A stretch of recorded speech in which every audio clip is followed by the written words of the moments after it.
எப்படி செயல்படுறோம், நம்ம எப்படி செயல்பட்டுக்கிறோம் அப்படின்றது நமக்கு எப்படி நடக்குதுன்னா காதுகளில் கேட்டதை வச்சு தான் நமக்கு விசுவாசம் தரும். அது அவர் சொல்லும் போது காதில் கேட்டாலும் சரி, நாம் பேசி சொன்னாலும் அது விசுவாசம் தான். புரியுங்களா? அப்போ நம்ம என்ன வெளியே பேசுகிறோன்றது தான் முக்கியம். அதன் மூலமாக தான் விசுவாசம் செயல்படும். நாளைக்கு அதை பற்றி தான் நம்ம பேசுவோம். எண்ணங்கள் அப்படி தான் உருவாகும். சங்கீதம் வாசிக்கிறோம். இப்போ சங்கீதம் வாசிக்கிறோம். போன தடவை 139 நல்லா கவனிங்க. 139 சங்கீதம் வாசித்தோம். இதை நம்ம ஒரு முறை படிச்சுட்டு ஒரு மாதம்லாம் வாசிக்கணும்னு ஒரு முடிவு பண்ணோம். சங்கீதத்தை ஒரு முறை நம்ம படிச்சுட்டு அதுக்கப்புறம் தான் என்ன பண்ணோம், அந்த மாதத்துக்குரிய காரியத்தை படிக்கணும். போன மாதம் வாசித்தோம் இல்லையா? அதில் பாருங்கள் 339 19 தேவனே நீர் துன்மார்க்கனை அழித்தீரனால் அது நலமாயிருக்கும். என்ன சொல்றாரு சங்கீதக்காரன்? அவர் சொல்லிட்டு போட்டாரு. அவர் சொல்லிட்டு போயிட்டாருங்க. அவர் பீரியடுக்கு அவர் சொல்லிட்டு போயிட்டாரு. இப்ப என் வாயில நான் பேசுறேன். நான் பேசுற சவுண்டு யார் காதுக்கு வருதுக்கோ அவன் காதுக்கு வருது. அந்த விசுவாசம் தான் உள்ள. புரியுது? நான் சொல்றது புரியுங்களா உங்களுக்கு? அந்த அப்போ தேவனே நீ துன்மார்க்கரை அழித்தீரனால் நலமாயிருக்கும் அப்படின்னு யார் தாவீது யாருக்கு சொல்றாரு? இப்போ ஆண்டவருக்கு உபதேசம் பண்றாரு. நம்ம பழைய ஏற்பாடு காரியங்கள் படிக்கிறதுக்கு ரொம்ப ஜாக்கிரதையா இருக்கு. அதுக்கப்புறம் சொல்றாரு, இரத்த பிரியரே நீங்கள் என்னை விட்டு அகன்று போங்கள். 21 பார்த்தீங்கன்னா, கர்த்தாவே உம்மை பகைக்கிறவர்களை நான் பகையாமலும் உமக்கு விரோதமாக எழுப்புகிறவர்களை அருவருக்காமலும் இருப்பேனோம். இதெல்லாம் இந்த பகை சத்துரு இதெல்லாம் வந்து இந்த சங்கீதத்தில் நம்ம வந்து ஒரு மாதத்துக்குரிய பகுதியை தெரிஞ்சுக்கும் போது அதை கொஞ்சம் ஜாக்கிரதையாக எடுத்து பண்ணணும். இந்த மாதம் 140 என்ன சொல்கிறாருன்னா 10வது வருஷம் படிக்கணும்.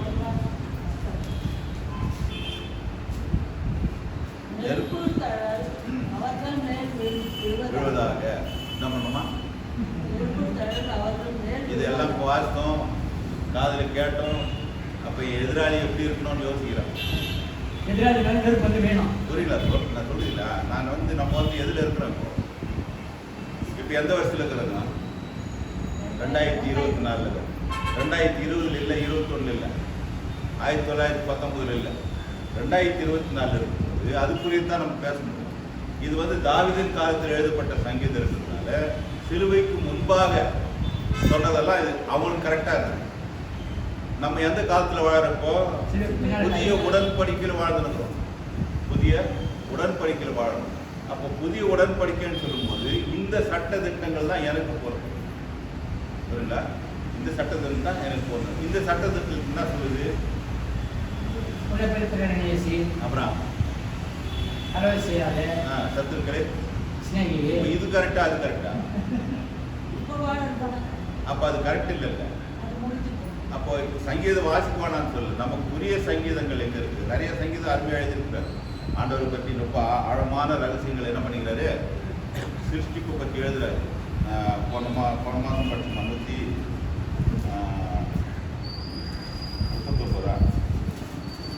சிருஷ்டி, அதாவது நம்ம எப்படி சிருஷ்டிக்கப்படுறோம், தாயின் கருவில் எப்படி, அதெல்லாம் எழுதுறாரு. புரியுங்களா? நம்ம எது தேவையோ தான் எடுத்துக்கணும். ஏன்னு கேட்டால் புதிய உடன்படிக்கைன்னு சொல்லும்போது ஒரு புதிய ராஜ்யத்துக்குள்ள நம்மளை அழைச்சிருக்கிறார். புதிய ராஜ்யத்துக்குள்ள நம்ம அழைச்சிருக்கிறார். அந்த ராஜ்யம் என்னன்னு கேட்டால் மனதிற்கு சம்பந்தப்பட்ட ராஜ்யம். அதான் முக்கியம். பழைய ஏற்பாடெல்லாம் எதுக்கு சம்பந்தப்பட்ட ராஜ்யம்? சரீரத்துக்கு சம்பந்தப்பட்ட ராஜ்யம். பழைய ஏற்பாட்டில் என்ன சொல்லுதுன்னா, நீ சரீரத்தின் மூலமாக செய்தினா அதற்குரிய பலன் கிடைக்கும். இது பழைய ஏற்பாட்டில் தான் சொல்லுது. அதுதான் இன்னைக்கு உலகமெல்லாம் செஞ்சுருக்கு. எல்லா மதங்களும் என்ன செய்யுதுன்னா, எல்லா மதமும் இதுதான் செஞ்சுருக்குது. கிறிஸ்துவ மதம் கூட தான் செஞ்சுருக்குது. அது வித்தியாசம் எனக்குதுங்களா? கிறிஸ்துவ மதத்துக்கும் புத்த மதத்துக்கும் இந்து மதத்துக்கும் எனக்கு வித்தியாசம் இருக்கா? இல்லை. அப்போ எப்படி உயர்ந்தது? இதுக்கு அதுக்கு வித்தியாசம் என்ன இருக்குது? ஒன்றும் இல்லை இல்லையா? புரியல சொல்லுது. அங்கேயும் சில நடக்குது, அங்கேயும் ஜெயிலுக்கு போகிறான், அங்கேயும் குற்றம் பண்ணுறான், அங்கேயும் கோர்ட்டுக்கு போகிறான், எல்லாம் நடந்துருந்தாக்குது. கிறிஸ்துவ மதத்தில் கூட என்ன பண்ணுறான்? அப்படி தான் போகிறாங்க. அப்போ டைசிஸ் எல்லாம் பேர் இப்போ சர்ச்சுக்கெல்லாம் கோர்ட்டில் கேஸ் போட்டுக்கிறாங்க இல்லைங்களா? கோர்ட்டில் கேஸ் போட்டுக்கிறாங்க. இன்னும் உங்களுக்கு தெரியாத ஒரு விஷயத்தை சொல்கிற பாருங்க.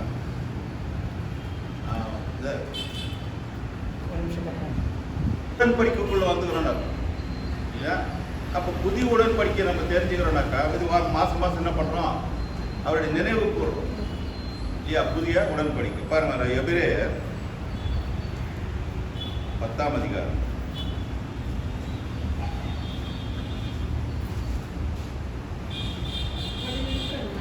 நானே வாசனம்.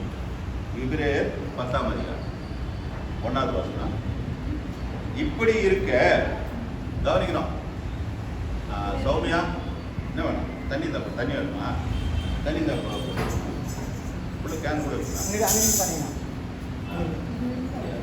தண்ணி அதில் வச்சுக்கணும். ஒரு கிளாஸ் கொடுக்கணும். தண்ணி பாட்டில் கிரேட் பண்ணா தண்ணி பாட்டில். இப்படி இருக்க நியாயப்பிரமாணமானது வரப்போகிற நன்மைகளின் பொருளாயிராமல் அவைகளின் நிழலாய் மாத்திரம் இருக்கிறபடியால் வருஷத்தோறும் இடைவிடாமல் செலுத்தப்பட்டு வருகிற ஒரு விதமான பலிகளினாலே அவைகளை செலுத்த வருகிறவர்களை ஒரு காலம் பூர்ணப்படுத்தப்பட மாட்டாது. புரியுங்களா? நியாயப்பிரமாணம் தான் அர்த்தம். பழைய ஏற்பாட்டு காரியங்கள், பழைய ஏற்பாட்டில் என்னென்ன நடந்துச்சோ அதுதான் இப்போ எல்லா மதத்திலும் நடந்துருக்குது இல்லையா? பலி செலுத்துறாங்களா இல்லையா? ஆடு மாடெல்லாம் வெட்டுறாங்களா இல்லையா? அதுக்கு ஒரு பூஜாரி ஒருத்தங்கிறானா இல்லையா? அதுதான் வெளியில் நடந்துருக்குது. இது ஒருத்தனையும் பூரணப்படுத்தாது. ஒருத்தனை அதுலேருந்து என்ன பண்ண முடியாது? நல்லவனா மாற முடியாது இல்லையா? இதெல்லாம் எதுக்கு அடையாளமா இருக்குன்னா இயேசு கிறிஸ்துடைய பலிக்கு அடையாளமா இருந்தது. அது நிழலா இருந்தது. நிழலுக்கு என்ன தெரியல? ஒரிஜினல் வந்துட்டு பிறகு அது பார்க்க வேண்டிய அவசியம் இல்லை இல்லையா? அப்போ பலியின் வரவர்களும் அவைகளெல்லாம் என்ன நிழலா இருந்தது. அப்ப நிழலான காரியத்தை மறுபடியும் நான் செய்யறேனாக்கா நிஜத்தை நான் ஒன்றும் புரிஞ்சுக்கலன்னு அர்த்தம் இல்லைங்களா? நிஜத்தை நான் புரிஞ்சுக்கல. 2வது வசனம். பூரணப்படுத்துமானால் ஆராதனை செய்கிறவர்கள் ஒரு தரம் சுத்தமாக்கப்பட்ட பின்பு இன்னும் பாவங்களுக்கு உண்டு என்று உணர்த்து மனசாட்சி அவர்களுக்கு இல்லாதிருப்பதனால் அந்த பலிகளை செலுத்துவது நிறுத்தப்பட்டு இருக்கிறோம் அல்லவா? இந்த பழைய ஏற்பட்ட பலி என்னன்னு ஒரே முறை செலுத்துற பலி இல்லை. பலி எதுக்கு செலுத்துறாங்க? பாவம். நம்ம பாவத்தையே யார் மேலே சுமத்துறாங்க? அந்த மிருகத்து மேலே சுமத்துறாங்கன்னு அர்த்தம். பழைய ஏற்பாட்டில் வீரெல்லாம் படித்தாலும் ஒரு மிருகத்தை கோயிலுக்கு முன்னாடி இட்டு வருவாங்க. நான் செய்த பாவத்தெல்லாம் அது மேலே என்ன பண்ணுறது? தலைமையில கை வச்சு சொல்றது. சொன்னோன்னு என்ன ஆகிடும்? பாவம் யாருக்கு போயிடுச்சு? இப்போ மிருகத்துக்கு போயிடுச்சு. இப்போ நான் என்ன ஆயிட்டேன்? பாவம் இல்லாத நகரம். மிருகத்தை கொண்டுட்டோன்னா பாவம் செத்து போச்சு. அதுக்கப்புறம் இது பூரணப்படுத்துமானால் இன்னொரு பலி செலுத்த வேண்டிய வேலை இல்லையே. என்ன பண்றான்? மறுபடியும் அடுத்த வருஷம் அதே ஆடை இட்டு வரான், வேற ஆடு. இதே சிஸ்டமேட்டிக் என்ன சொல்றான்? என் பாவத்தில் இந்த ஆடு. இது தொன்று தொட்டு இப்படியே தான் நடந்துன்னு இருந்தது பழைய காலத்தில். இன்னைக்கு நடந்துருக்கு வெளி மாதிரி. இது நமக்கு இந்த வெளிச்சட்டத்துக்காக சொல்றேன். இப்போ நிழலான காரியங்கள் பலியின் மூலமாக என் பாவங்கள் நிவர்த்தியாக்கப்படுகிறதுன்னு ஒரு நிழலான காரியம் விளக்குறாரு. ஒரே நேரத்தில் சொன்ன விளங்காது இல்லையா? யாருதான் விளங்குமா? நம்ம ரேடியோ உணர்ந்து இல்லையா? ரேடியோவில் பெருசு அதுக்கு என்ன பண்ண ஏரியில் எல்லாம் எழுதி வச்சாதான் வரும் இல்லையா? அதுக்கு முன்னாடி தந்தி இருந்தது. தந்தி டெலிகிராம் கொடுப்பாங்க இல்லையா? டெலிகிராம்னு என்ன அர்த்தம்? பயோன்னு அர்த்தம். அதுக்கு தான் யூஸ் பண்ணியிருந்தாங்க. அந்த தந்தி எப்படி செயல்பட்டுனுச்சு? ஆமா, கோட் வேர்டு அடிப்பாங்க. எதன் மூலமாக செயல்பட்டது? ஒரு ஆள் மூலமா தான் இல்ல, கம்பி மூலமா செயல்பட்டது.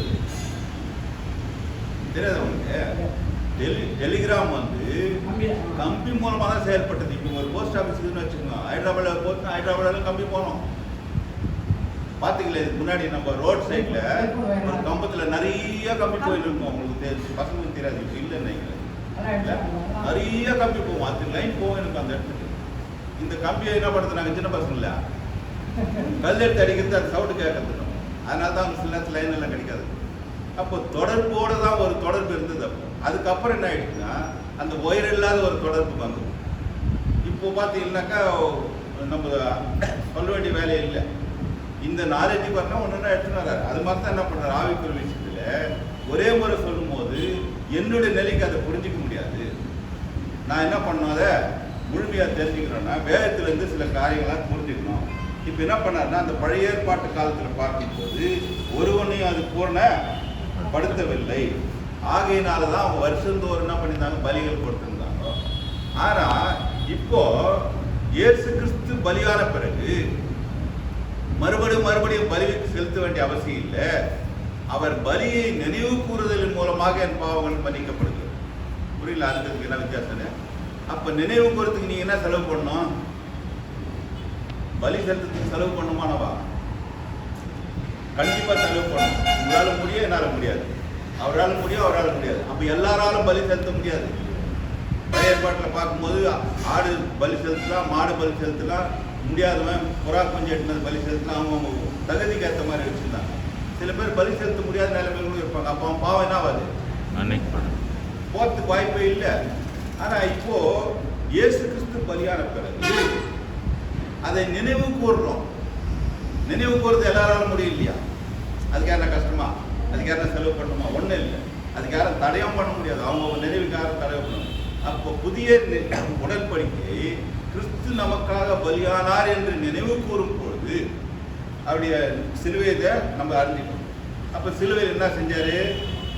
எப்படி அந்த ஆடு மாடுகள்லாம் மனுஷனுடைய பாவத்தை சுமந்து பலியானதோ இப்படி என்ன பண்ணார் இயேசு கிறிஸ்து.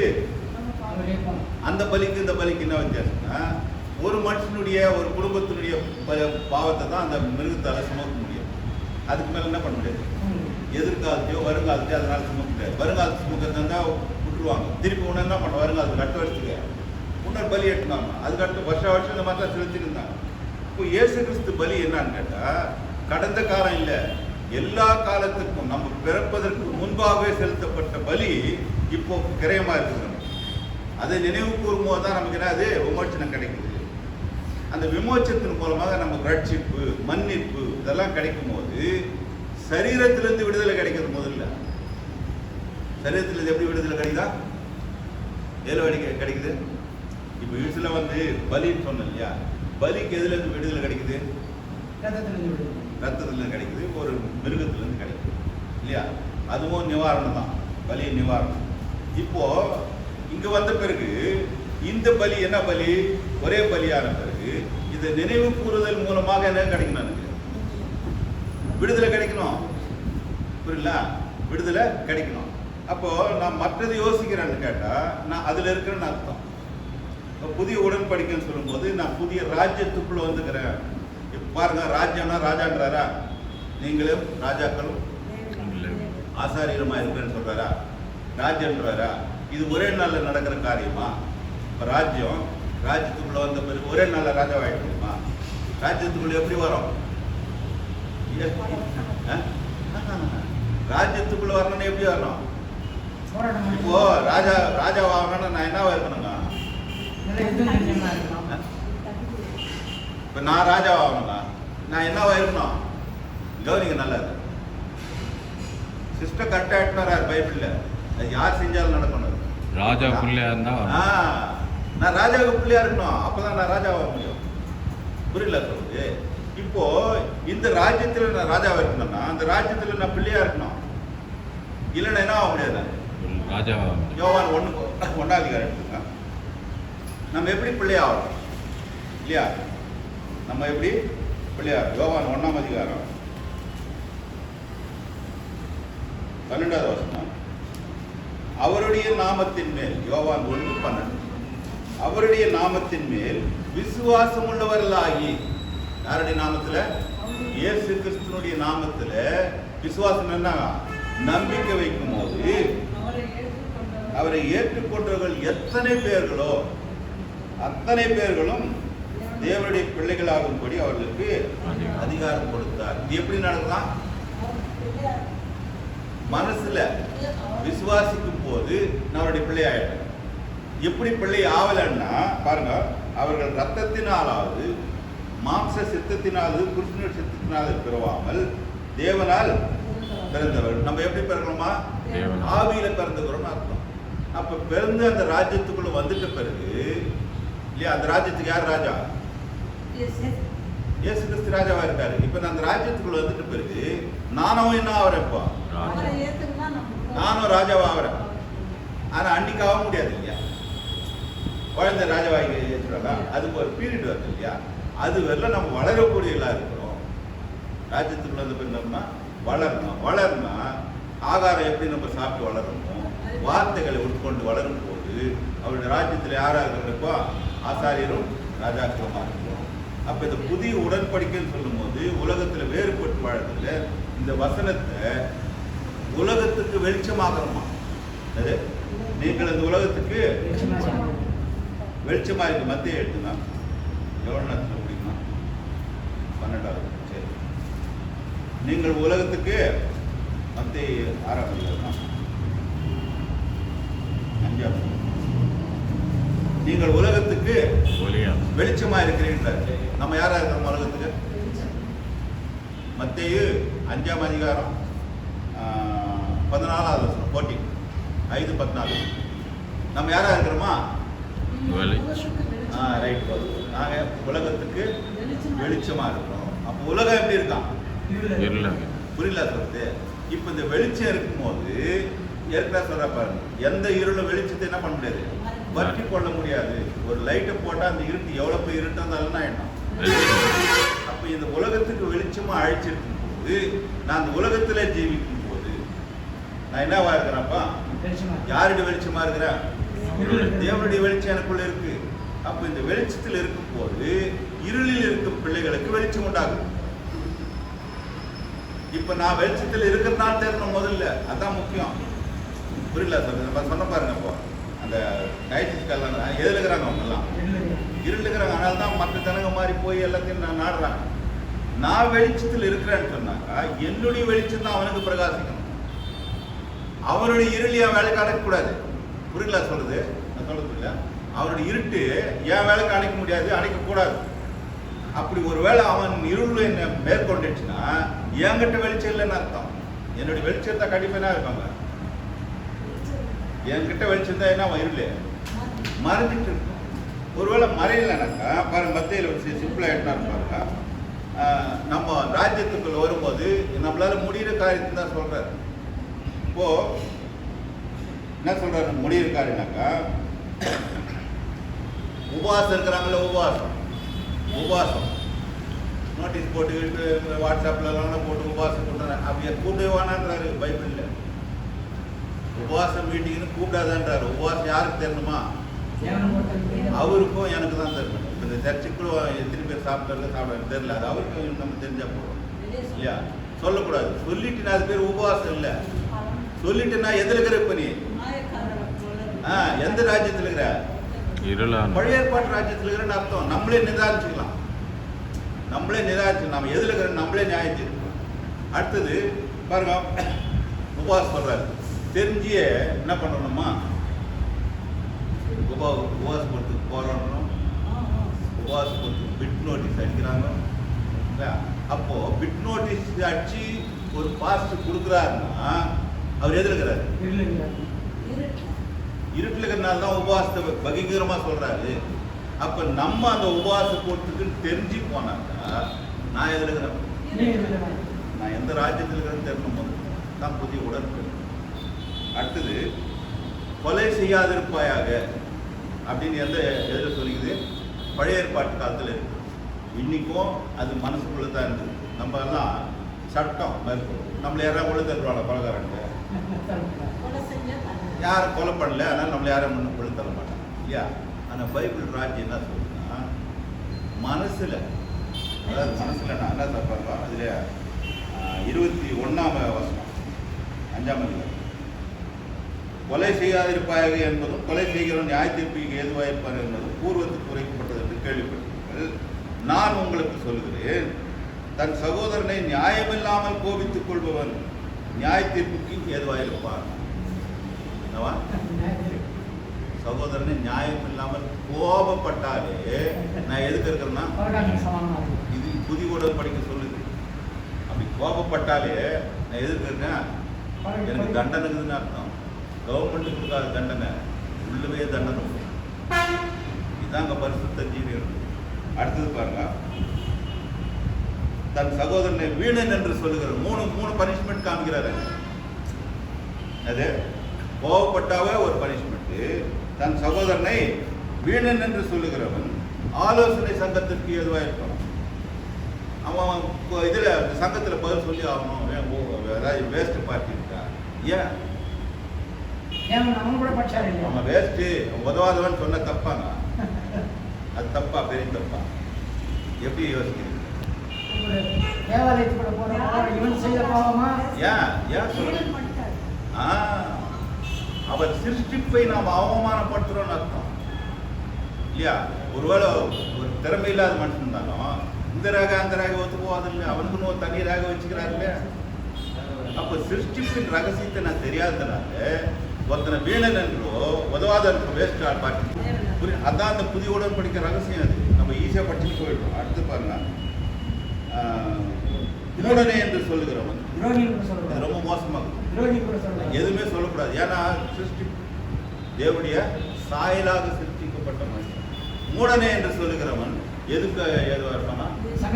எரி நரகத்துக்கு. கொஞ்சம் யோசிச்சு பாருங்க. எரி நரகம்னா ஒரு நெருப்பு எரிஞ்சிருக்கு, அதில் தூக்கி போட்ட இருக்குன்னா எப்படி இருக்கும்? இதுக்கு ஈக்குவலாக இருக்கும். ஒருத்தனை வந்து மூடனேன்னு சொல்லிட்டார். ரொம்ப கஷ்டமான ஜீவியம் புதிய உடன்படிக்கை இல்லை. அப்போ முன்னம் சொல்றாரு பாரு, நீயோ அடுத்தது, ஆகையால் நீ பலிப்பீடத்தில் உன் காணிக்கையை செலுத்த வந்து உன் பேரில் உன் சகோதரருக்கு உண்டு என்று அங்கே நினைவுபடுத்துவார்கள். ஐயா, நம்ம சகோதரனோ உடன் பிறந்தோர் இல்லை, எல்லாருக்கும் நம்ம கூட பார்த்து யாரும் விரோதிக்கிறாங்க. நான் எல்லார்ட்டையும் பேசுகிறேன், யாருக்கும் பேசுகிறேன். ஒருத்தர் என்ன பண்ணுவாங்க, பேசுறது ஏன் பேசுறது இல்லைன்னா இந்த வசனம் வேலை செய்யல, இந்த வசனம் நம்ம இல்லை, அது வேலை செய்யல. ஆகையினால என்ன பண்ணுவோமா? அப்போ என்ன சொல்கிறாரு, என்ன சொல்கிறாரு, காணிக்கை எடுத்துன்னு வராதுப்பா, எடுத்துன்னு வந்தீங்கன்னாக்கா அதை அங்கே வச்சுரு. முதல்ல அங்கே போன்றார். புதிய உடன்படிக்கை அந்த ராஜ்யம் அப்படிங்குதுன்னா முதல்ல அங்கே போன்றார். அங்கே போய் அவனோட என்ன பண்ணுமா? நல்மனம் பொருந்துன்றார். நல்மனம் பொருந்தல்னா என்ன பண்ணாது, அங்கீகரிக்கப்பட மாட்டேன் இல்லையா அப்படின்னு மெய்யாகவே உங்களுக்கு சொல்லுகிறேன். இந்த அஞ்சாதிகாரம் வந்து தேவனுடைய ராஜ்யத்தின் ரகசியம் சொல்லுவார். இப்படி பார்க்கும்போது தன்னைத்தானே சோதித்தது நான் எந்த ராஜ்யத்தில் இருக்கிறேன்னு தெரிஞ்சுக்கலாம் இல்லையா? கூகுள் மேப் கூட போடுறோம் இல்லையா? ஏதாவது ஊருக்கு போட்டோம்னா காமிக்குதா இல்லையா? அவ்வளோ. அப்புறம் என்ன காமிக்குது? கவனிக்கிறதா? அப்போ இங்கிருந்து இந்த கலெக்டர் ஆஃபீஸுக்கு கூகுள் மேப் போட்டோம்னா காமிக்குதா இல்லையா? அப்புறம் வேற என்ன காமிக்குது?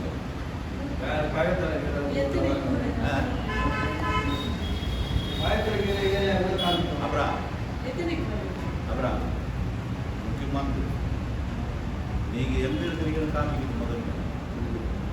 புரியல? நீங்க எங்க இருக்கிறீங்களோ அங்கிருந்து தான் அந்த டிஸ்டன்ஸ் காமிக்குது. அப்ப நான் எங்க இருக்கிறேன்னு முதல்ல தெரிஞ்சுக்கணும். நான் எந்த ராஜ்யத்தில் இருக்கிறேன்? பழைய ராஜ்யத்தில் இருக்குன்னா புதிய ராஜ்யத்தில் இருக்குன்னா பழைய ராஜ்யத்தில் வந்து யாரையும் என்ன பண்ணாது, ஒருத்தனையும் பூர்ணப்படுத்த மாட்டாது. ஆகையினால்தான் புதிய உடன்படிக்கை வந்தது. இந்த புதிய உடன்படிக்கை பார்க்கும்போது ஆண்டவர் என்ன பண்ணுறாரு, ராஜ்யத்துக்கு கொடுத்தா பிரசங்கிட்டு வர்றாரு. அப்போ இந்த ராஜ்யத்தில் வாழணும்னாக்கா நான் வேறுபட்டு வாழணும்னு அர்த்தம். கிறிஸ்துவ ஜீவன் வேறுபட்டு வாழறது அடுத்தவனை வெறுத்து வாழறது இல்லை, மற்றவனை நேசித்து வாழ்வது தான் கிறிஸ்துவ ஜீவியம். இப்போ புரியுதுங்களா? நம்ம எல்லா மதத்தை காட்டிலும் கிறிஸ்துவ மார்க்கம் உயர்ந்த மதம். அதுலேருந்து யாரும் அதுக்கு மேலே மதம் எதுவும் இல்லை, அந்த வழி எதுவும் இல்லை. அதனால தான் இயேசு கிறிஸ்து நானே வழியும் சத்தியமும் ஜீவனமாக இருக்கின்றார். அப்போ இந்த வழியில் வரும்போது அவருடைய வழிக்கு வரோம் இல்லையா? வழிக்கு வரணும்னு என்ன பண்ணோம்? அவருடைய பிள்ளை ஆகிடும். ராஜ்யத்துக்குள்ள வந்துடணும். ராஜ்யத்துக்கு ஒரு காரியங்களெல்லாம் நமக்கு சொல்லப்படும். நம்ம ராஜ்யத்தை சொல்லும் போது இது இங்கே மட்டும் செயல்படுறதில்லை, புரியல? இங்கே மட்டும் செயல்படுறதில்லை. உங்களை எங்கே வெளிச்சமாக வச்சுக்கிறாரு? உலகத்துக்கு உலகத்துக்கு வெளிச்சமாக. உலகம் எப்படிதான் இருளாகுது, மாயா இருக்குது. மாய. ஆனால் அவங்க அப்படித்தான் இருப்பாங்க. ஏன்னா அவங்க வெளிச்சம் தெரியல இல்லையா? அவங்க அப்படித்தான் இருப்பாங்க. அப்ப ஏன் வெளிச்சம் அங்க போய் பிரகாசிக்கிறான்னு தான் என்ன அழைச்சிக்கிறாரு. அவனை மாதிரியே பேசுறதுக்கு என்ன அழைக்கல. பாருங்க மத்த ரோமர் 12 ரெண்டாவது நீங்கள் இந்த ஒத்த விரசம் தெரியாமல் தேவனுடைய பிரியமும் பரிபூர்ணமான சித்தம் பகுத்தறியத்தக்கது உங்கள் மனம் புதிதாக மறுரூபமாகுங்கள். மனம் வந்து மறுரூபமாகும்.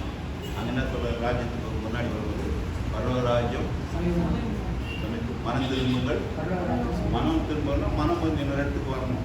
இப்ப என்ன சொல்றாரு, நீங்கள் இந்த பிரபஞ்சம்னா இந்த உலகம், இந்த உலகத்திற்கு ஒத்த வேஷம் தெரியாமல் அது நடிக்காத அப்படின்ற ஒத்த வேஷம் தெரியாமல் தேவனுடைய நன்மையும் பிரியமும் பரிபூர்ணமான சித்தம் இன்னதென்று பகுத்தறியத்தக்கதாக. இப்போ தேவனுடைய சித்தம் என்னன்னு புரியணும்.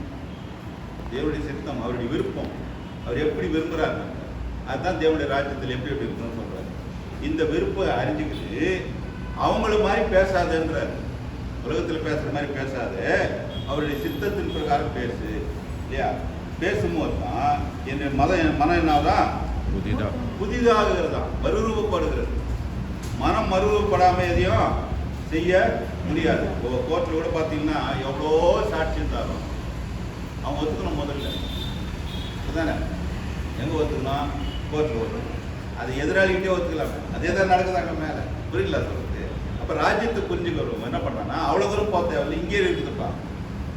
அப்போ ஆண்டவர் எங்கே இருக்கிறாரா, இங்கே இருக்கிறாரு. எல்லாமே இங்கே தான் நடத்தக்கூடிய காரியமாக இருக்குது. அப்போ இந்த உலகத்தில் வாழும்போது தேவனுடைய வார்த்தையை நம்ம உள்ள வச்சுன்னு வாழணும். அந்த வார்த்தை தான் என்ன பண்ணுது, பிரகாசிக்குது இல்லையா.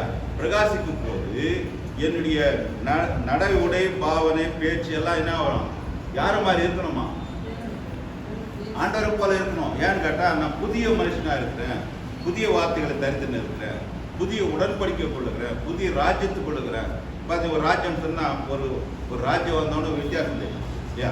ஒரு கவர்மெண்ட் பொசிஷனோட கவர்மெண்ட் வந்து என்ன பண்ணுறாங்க, ஒரு வித்தியாசத்தை காமிக்கிறாங்க. ஒரு சாதாரண ஒரு ஸ்டேஷனில் வந்து ஒரு எஸ்ஐ மாற்றினால வித்தியாசம் இருக்கும். ஆனால் ஒரு ரவுண்ட் அடிப்பார், என்னென்ன பண்ணுங்க எல்லாம் தெரியும். புதுசாக எஸ்ஐ வந்துக்கிறாரு, ஒரு மாற்றங்கள் இருக்கும். அப்போ நமக்குள்ள ராஜ்யத்துக்குள் வந்த பிறகு என்னுடைய மாற்றங்கள் வெளியே தெரியணுன்றார். வெளியேனா தெரியணும். பாருங்க, அது எங்கே தெரியணும்னா எதன் மூலமாக தெரியணும். எப்படி தெரியணுமா,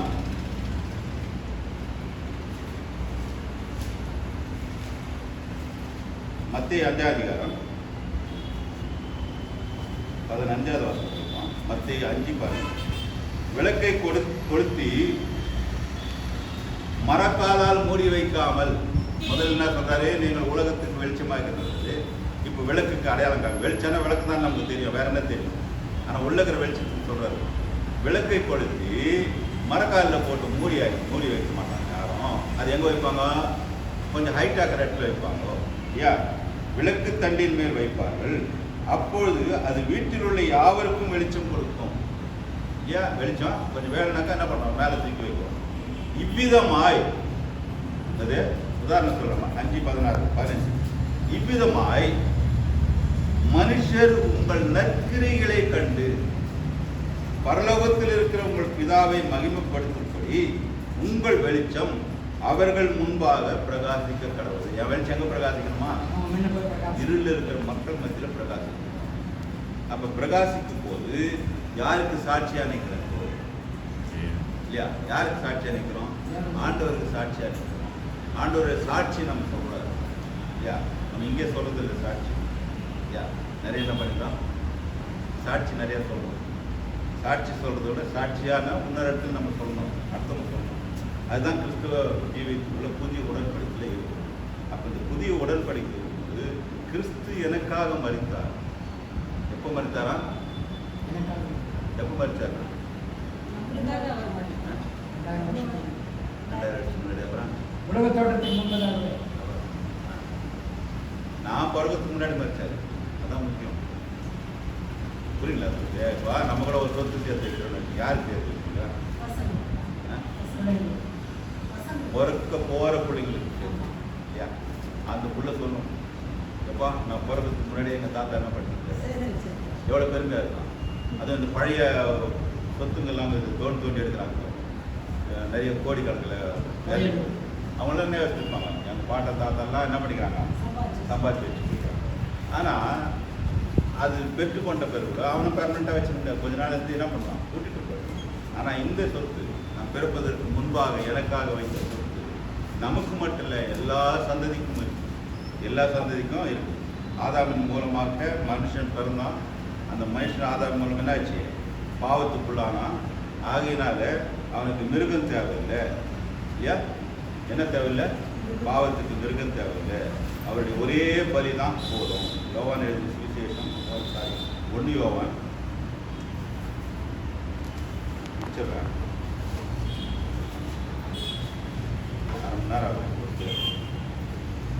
1 யோவான் 1ஆம் அதிகாரம் 7ஆம் வசனத்தில் நான் படிக்கிறேன். அவர் ஒளியிலிருந்து 1 யோவான் 1ஆம் அதிகாரம் 7ஆவது அவர் ஒளியில் இருக்கிறது போல அவர் ஒளியில் இருக்கிறது போல நாமும் ஒளியிலே நடந்தால் ஒருவரோடு ஒருவர் ஐக்கியப்பட்டிருப்போம்.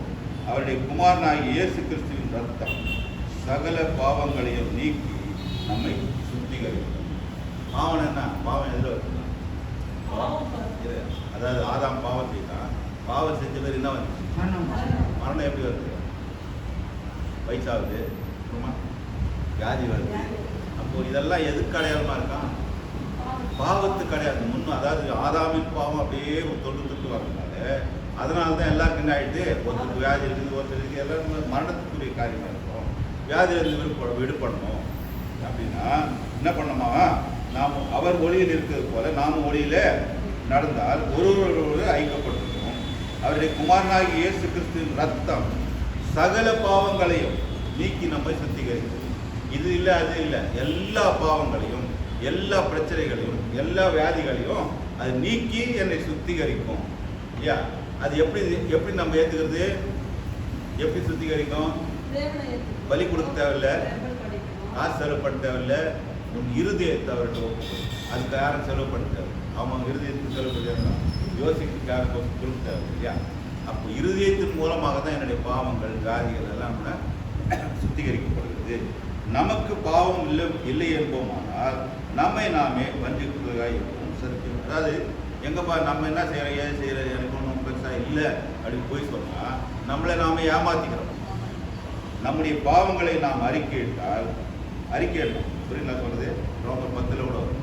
எப்படி ஃப்ரெண்ட்ஷிப் பெற்றுக்கணும்னா நம்முடைய பாவங்களை அறிக்கையிடணும். யாருக்கு அறிக்கையிடணும், தேவனிடத்தில் அறிக்கையிடணும். முட்டி போட்டு ஜெபம் பண்ணும்போது அவங்களுடைய பாவங்கள் எண்ணில் அடங்காத பாவங்கள், எண்ண முடியாத பாவங்கள் நமக்கு தான் தெரியும், நம்ம கூட எண்ண முடியாது, அவருக்கு தான் தெரியும்.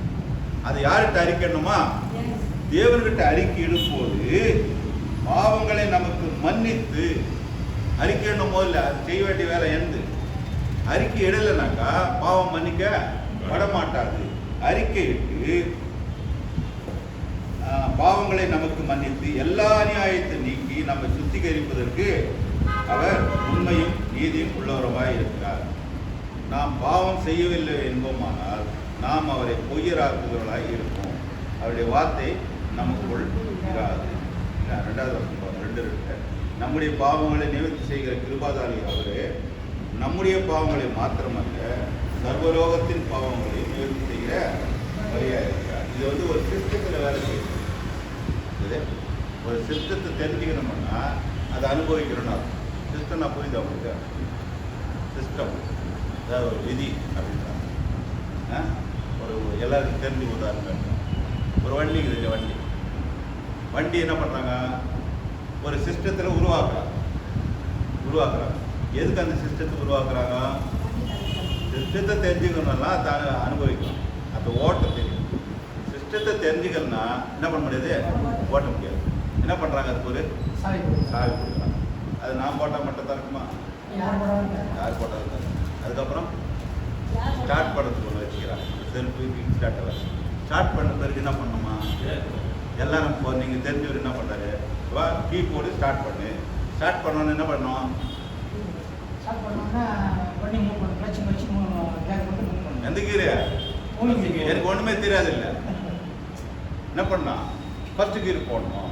இது இவர் சொல்றது இல்லை, கம்பெனிக்காரன் தயார் பண்ணி அமைச்சிட்டான். இந்த வார்த்தையை கேட்டு யார் எப்படி சொன்னாலும் அது வண்டி நவரும்.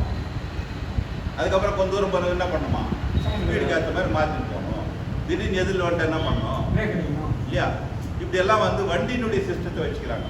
அதே மாதிரி லேப்டாப்புக்கு தேவை செல்லு பிரச்சனை இல்லை, செல்லியான எல்லாரும் பண்ண முடியாது. அந்த சிஸ்டம் வேறு மாதிரி இருக்குது. பட்டு ஆஃப் பண்ணிடணும். லேப்டாப் ஆஃப் பண்ணலாமா? அப்படியே என்ன பண்ணணும், அதுக்கு ஷட் டவுன் ஒன்று பண்ணணும். அது சிஸ்டம் அந்த மாதிரி இருக்குது. இப்போ இயேசு கிறிஸ்து சிலுவையில் எல்லாத்தையும் செஞ்சு முடிச்சுட்டாருங்க. கம்பெனிக்காரர் எப்படி செஞ்சு உங்கள்கிட்ட கொடுத்துட்டாங்களோ அது மாதிரி செய்து முடித்து விட்டா அந்த சிஸ்டம் தெரிஞ்சு அதான் என்னால் பெற்றுக்கொள்ள முடியும். அதுதான் விசுவாசம் வேணும். விசுவாசத்தின் மூலமாக இனிமேல் புதுசாக பெற்றுக்கொள்றதுக்கு அவர் ஏற்கனவே நமக்காக வைத்திருக்கிறது பெற்றுக்கொள்கிறோம் இல்லையா? அப்போ மனுஷன் பிறக்கும் போது அந்த சுகத்தோடு தான் பிறக்கிறான், அந்த சுகத்தோடு தான் பிறக்கிறான். வெளியே வந்த பிறகு சில சூழ்நிலை காரணால சரீரம் மாறி போகுது, மால் ஃபங்க்ஷன் ஆகிடுச்சு. அப்போ இதை நான் விசுவாசிக்கும் போது அவர் செய்த காரியத்தை நான் பெற்றுக்கொள்கிறேன். இதுக்கு என்ன வேணுமா? இதுக்கு விசுவாசம் வேணும். விசுவாசம் என்ன, காசு கொடுத்து வாங்கிறது இல்லை, அவங்களுடைய நம்பிக்கையில் தான் வருது. அப்போ விசுவாசத்துக்கு மெயின் என்ன, கேட்கணும். கேட்கணும், அது எதை கேட்கறது தான் முக்கியம். நம்ம கேட்டுட்ட பிறகு என் விசுவாசம் எனக்குள்ள இருக்குதா இல்லையான்னு எப்படி டெஸ்ட் பண்றது? பேசுறதுல இருக்குது, புரியல? நீங்க பேசுறத வச்சுதான் நீங்க எவ்வளவு நம்பிக்கிறீங்க, எதை நம்பிக்கிறீங்க இல்லையா? நம்பிக்கை எத்தனை பேசினே இருங்க, ஆட்டோமேட்டிக்கா போயிடலாம். அப்ப தேவன் நமக்கு எல்லாவற்றையும் என்ன பண்ணாரு, ஏற்படுத்தி வைத்தார்.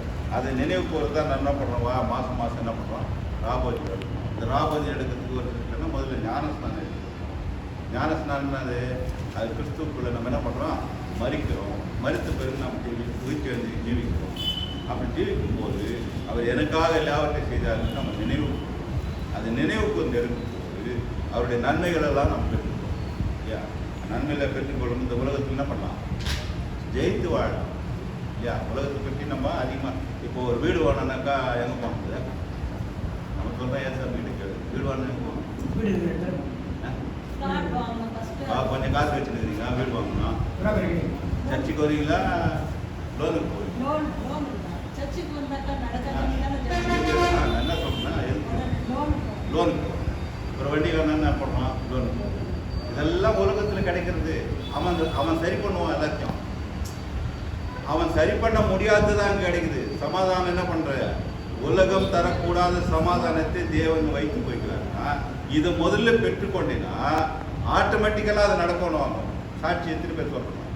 நாங்கள் திடீர்னு இருந்தோம், அவன் பையன் தான் நல்லா சொல்லுவார். என்ன பீரியட், லாக்டவுன் ஸ்ட்ரைக் பீரியட். நான் எம்ஆர்ஆர் கைது போட்டேன். ஸ்ட்ரைக் பீரியட் ஏதோ ஸ்ட்ரைக் பீரியட்ல எம்ஆர்ஓ போட வேண்டிய அவசியம் இல்லை. அவனுக்கு வந்து அந்த ஜீப்பில் கைது போட்டு போறாருன்னா என்ன அர்த்தம்? இதை முதல்ல தேடினாதான் ஆண்டவர் அவங்ககிட்ட பேசுறாரு. நடக்கிறது அங்கதான் நடக்கணும். அதுக்காக குறுக்கு வழியில் வந்து எம்ஆர்ஓ கைது நம்மளே போட்டு எடுத்து போறது இல்லை. நடக்கணும்னாக்கா விசுவாசத்தின் நல்லா செயல்படுது. இது மாதிரி நிறைய சொல்கிறோம் சாட்சிகள். எனக்கு தேவன் செய்தாருனாக்கா செய்யறது வந்து உலகத்தில் காரியம் அவங்க தான் செஞ்சாகணும். செய்யறதுக்காக என்ன பண்ணோம், நம்ம அவரோட ஜீவிக்கணும். அதை ஜீவிக்கணும்னா கிறிஸ்து நமக்காக மரித்தார், நமக்காக உயிர்த்து எழுந்தார். இப்போ என்ன பண்ணுறோம், நாமும் அவர் கூட மரித்து உயிர்த்து எழுந்திருக்கிறோம். வலது பாசத்தில் நம்மளே ஒப்பார வச்சுக்கிறது. அந்த எண்ணத்தோடு இருந்தால் தான் இந்த வெளிச்சம் உலகத்தில் பிரகாசிக்கும். அப்படி இல்லைன்னாக்கா நான் எதை பிரகாசிக்க முடியும்?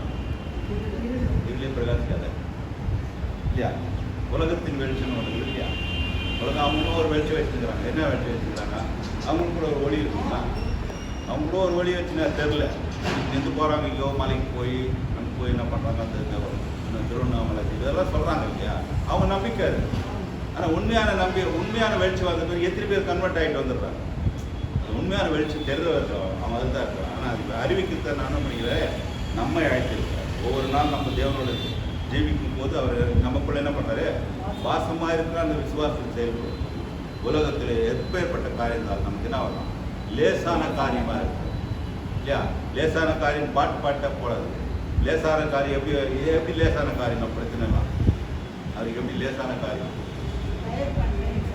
ஒன்றான மீதான உண்மையும் நீர் அனுப்பின அவருடைய குமார் விசுவாசித்து அவரை பற்றி அதிகமாக தெரிஞ்சுக்கணும். இப்போ அவரை பற்றி அதிகமாக தெரிஞ்சுக்கணும்னாக்கா வெளிச்சம் உண்டாக கடவுள் வெளிச்சம் உண்டாயிடுச்சு. பூமி ஒழுங்கில் இருந்தது, வெறுமையாக இருந்தது, ஒழுங்காச்சு, நிறைவாச்சு. எதுலன்னு ஆச்சது? பூமி எவ்வளோ பெருசு? பெருசு. என் பிரச்சனை எவ்வளோ பெருசு? அவருக்கு லேசான காரியமா இல்லையா? புரியல?